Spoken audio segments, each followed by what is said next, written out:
علیکم ورحمۃ اللہ، بسم اللہ والصلاۃ والسلام علی رسول اللہ۔ سوال آگے جی کہ باپردہ خاتون کے دل کا آپریشن ہے، ڈاکٹروں نے بائی پاس کہا ہے، لیکن وہ خاتون کہتی ہے کہ میں آپریشن نہیں کرواؤں گی اس لیے کہ اس سے بے پردگی ہوتی ہے، زندگی موت اللہ کے ہاتھ میں ہے، تو وہ کیا کرے؟ میرے عزیز، اس سلسلے میں دو لفظ شریعت میں استعمال ہوتے ہیں، ایک ہے رخصت، ایک ہے عزیمت۔ سب سے پہلی تو بات یہ ذہن میں رکھیے گا کہ بہت سارے کیسز میں بائی پاس کی ضرورت ہوتی نہیں، لیکن ڈاکٹر حضرات بائی پاس تجویز کر دیتے ہیں کیونکہ وہ بیچارے مشینوں کے پابند ہوتے ہیں۔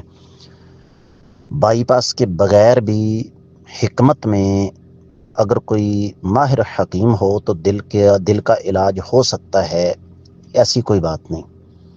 لہذا اگر وہ خاتون عزیمت پر عمل کرتے ہوئے آپریشن نہیں کروانا چاہتی تو اس کا آپریشن نہ کروایا جائے، لیکن علاج ضرور کروائیں۔